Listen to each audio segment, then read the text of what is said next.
Hello, আমি রিয়া। আল্লাদের সাথে আমার নতুন একটি ব্লগে আপনাদের সকলকে ওয়েলকাম জানাই। আজ রবিবার, মামা বাড়িতে কাটানো এটা আমাদের দ্বিতীয় দিন। তবে আজ মামা বাড়িতে সকালটা কাটাবো না।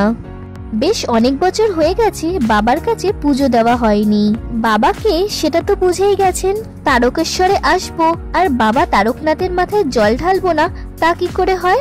অনেক বছরের একটা মানত করা ছিল, তাই ঠিক করেই এসেছিলাম। এবার আর কিছু হোক না হোক পুজোটা দেবই।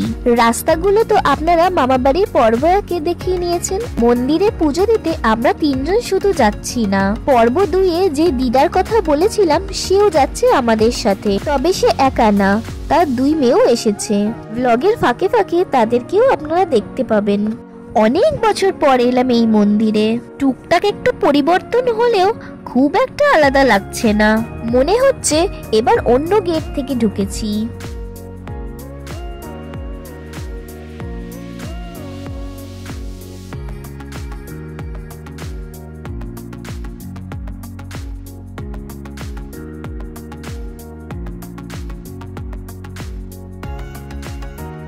এই যে সে বিখ্যাত দুধ পুকুর, যেখানে কত শত মানুষ স্নান করে বাবার মাথায় জল ঢালেন।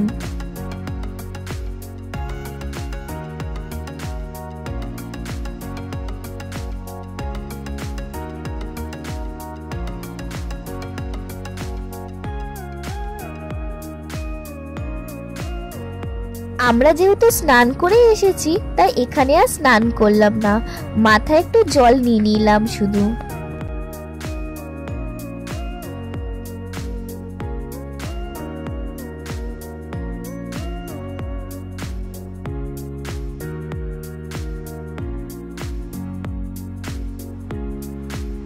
আমাদের পুজো দেওয়া হয়ে গেছে।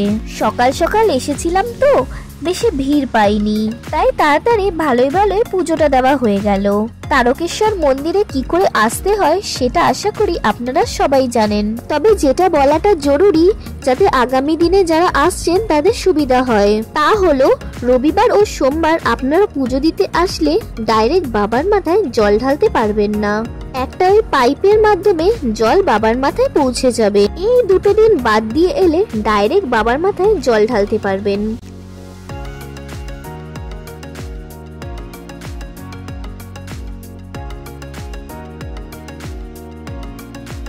যত বেলা বাড়ছে ভিড়ও বাড়ছে। দেখুন,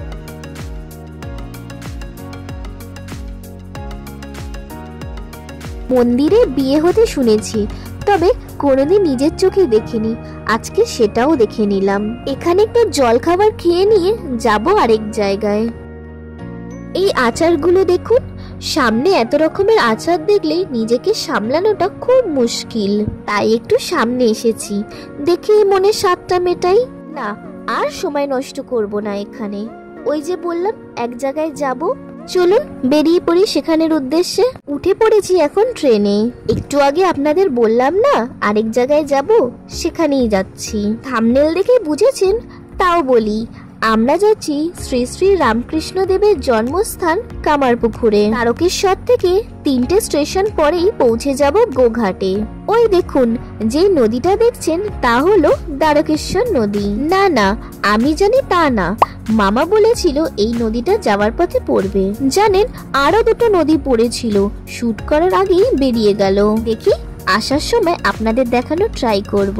হাওড়া গোঘাট লোকাল ট্রেনে উঠলেই আপনারা খুব সহজেই কামারপুকুর পৌঁছে যাবেন, কারণ গোঘাট হলো কামারপুকুরের একদম কাছের স্টেশন। স্টেশন থেকে বেরিয়ে একটা টোটো নিয়ে 30 টাকা পার হেড ভাড়া দিলেই চলে আসা যায় কামারপুকুরে। গ্রামের দিকে প্রতিটা রাস্তা কি সুন্দর সবুজে ঘেরা হয়, তাই না?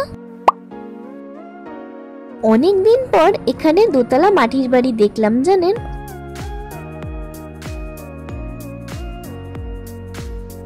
কথা বলতে বলতে চলে এসেছি।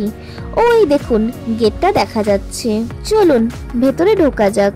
ভেতরটা বেশ সবুজে ঘেরা এক শান্ত নিরিবিলি পরিবেশ। তবে এখানে খুব একটা ভিডিও করতে পারলাম না, কারণ এখানে ফটো বা ভিডিও করা পুরোপুরি বারণ। 1951 সালে রামকৃষ্ণ মঠের সদস্যরা এই মঠটি তৈরি করেছেন। এর ডান দিকে আছে অফিস ঘর, যেখানে ভোগের কুপন পাওয়া যায়। এই মাটির ঘরগুলোতে ঠাকুরের ছোটবেলার দিনগুলো কেটেছে।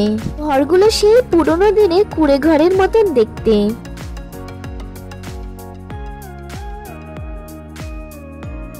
এখানে ঠাকুরের পোতা 168 বছরের পুরনো আম গাছটাও দেখতে পেলাম।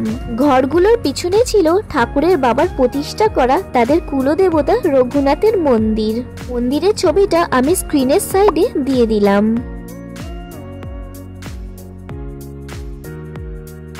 এই দেখুন, এখানে ভোগের প্রসাদ খাওয়ানো হয়। এখানেও বেশি ভিডিও করতে পারলাম না, ওই যে বললাম এখানে সব জায়গায় ভিডিও ফটো তোলা বারণ। ভোগের কুপন পেয়ে যাবেন 40 টাকা প্রতিজন।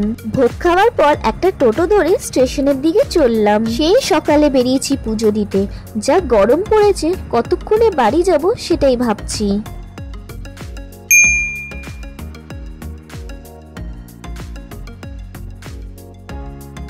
ট্রেনে বসতেই দেখি পেপসি মামা উঠেছে। ছোটবেলায় কত যে পেপসি খেয়েছি, তখন এর দাম ছিল 1 টাকা কি 2 টাকা।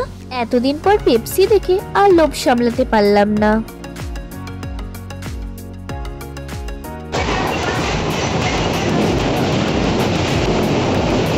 ওই দেখুন মুন্ডেশ্বরী নদী, এইবার ক্যামেরা বন্দি করতে পেরেছি। চেষ্টা করছি দামোদর নদীটাও যাতে দেখাতে পারি। আমার মামাবাড়ির পর্বগুলো আপনাদের কেমন লাগছে কমেন্ট করে জানাবেন। আরো কিছু পর্ব নিয়ে খুব তাড়াতাড়ি হাজির হব। নেমে পড়েছি ট্রেন থেকে, তাতে কি হবে, এখনো তো অনেকটা রাস্তা যেতে হবে। বাস থেকে নামতেই পড়লাম আরেক মুশকিলে, টোটোগুলো সব উধাও।